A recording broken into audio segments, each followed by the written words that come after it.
Hey everyone, this is Paul. There's been a lot of talk out there, a lot of videos from different folks all over the country and around the world on the Tesla Model 3.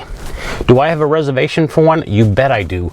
But being on the East Coast here in Maine and not owning a Tesla, I'm sort of at the bottom of the list, pretty far low, even though I placed my reservation on day one. So I'm just waiting for that email. Right now, I own a Toyota Prius Prime Advanced model. Why do I want to make a comparison between the two?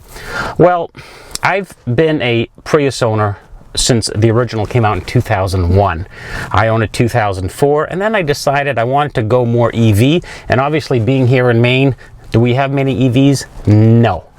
So I went with a Chevy Volt. I loved it. I got in an accident. Then I went with a BMW i3, and when my lease expired last year, I needed to get something to hold me over until I get that email about my Tesla Model 3 being ready. So in the meantime, I decided I didn't want to spend a whole lot of money, so I looked at the Prius Prime. And you know, there's some pretty cool things about it that I just want to take a minute to explain. The first thing that, yeah, is it a Tesla wannabe? You can say that, but it's far from it.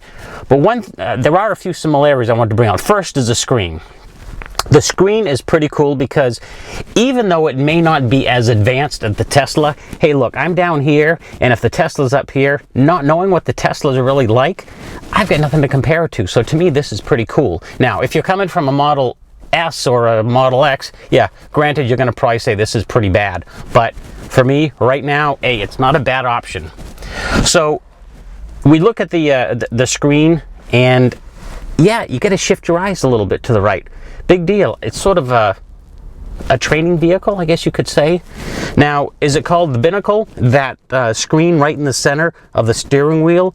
You know, a lot of Toyota products and models have always had their binnacle a little to the left, if that's what it's called, with the speedometer is there just shy to the right, and the Prius Prime is no different. So I got to look a little glance over to the right.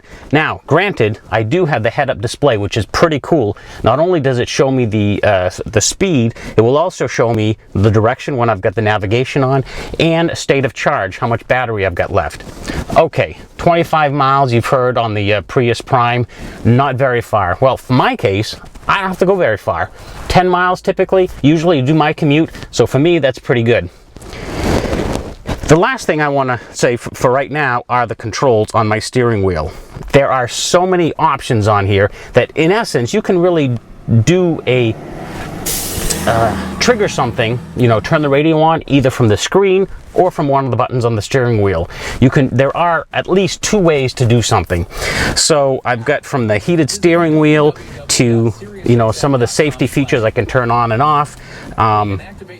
Doing the radio, I can actually see the radio options on the binnacle or on the screen, and so typically my eyes are pretty much stationary in front, and I can just get the feel with my fingers on the steering wheel.